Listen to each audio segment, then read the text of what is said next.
Dans la page de l'évangile que nous venons d'entendre, Jésus traite de mauvaise la génération de son temps.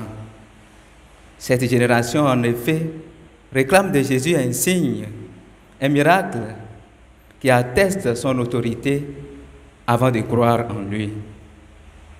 En général, l'emploi du mot signe pour désigner le mot miracle est propre à l'évangéliste Saint Jean. Mais le passage de ce jour fait exception.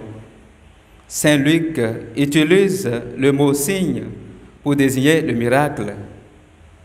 Le mot signe est présenté par saint Augustin comme la combinaison de deux mots, signifiant et signifié. Le signifiant, c'est la matière, la partie matérielle du signe. Et le signifié est comme la cause finale du signe, c'est-à-dire ce à quoi le signe renvoie. Donc le signe est une chose perçue qui permet de conclure l'existence ou la vérité d'une autre chose. Il sert à rappeler une réalité invisible d'ordre spirituel ou non. Ainsi, l'attitude de la reine du Midi face à la sagesse de Salomon peut traduire pour nous la reconnaissance et le désir de Dieu. De même, la conversion opérée par la prédication de Jonas dans la première lecture est signe de présence de Dieu au milieu des hommes de Ninive. Si la sagesse du roi Salomon et la prédication de Jonas sont respectivement pour la reine du Midi et les Ninivites le signe de la présence de Dieu, combien le sera-t-elle la présence de Jésus au milieu des hommes? Jésus est le Fils de Dieu. Il est Dieu venu dans notre humanité pour sauver tous les hommes. Lui réclamer donc un signe avant de croire en lui revient à demander à la lumière qui éclaire toutes choses de s'éclairer d'abord avant de croire qu'elle est lumière.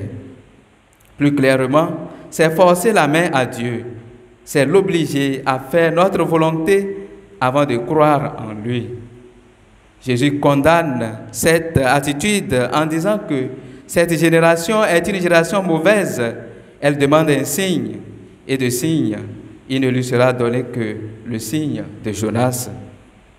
En plus de la conversion des Ninivites que sa prédication a opérée, Jonas a passé dans les entrailles du poisson dans la mer 3 jours et 3 nuits qui préfigurent la mort et la résurrection de Jésus. Mes chers frères et sœurs, les Ninivites et la reine du Midi ont cru à la parole de Dieu et cela a fait d'eux les juges de la génération incrédule du temps de Jésus. Saurons-nous aussi reconnaître la présence de Dieu et croire en lui à partir de sa parole que nous écoutons et de la vie qu'il nous donne chaque jour? Puisse Dieu lui-même, par l'intercession de la Vierge Marie, nous aider afin que durant ce temps de carême, sa parole change nos cœurs ainsi que nos vies, qu'elle suscite en chacun de nous de vraies conversions pour que nous soyons au milieu de nos frères et sœurs, présence de Dieu. Fleurir où Dieu nous a semés, puisque c'est lui le jardinier, puisque sa grâce nous suit.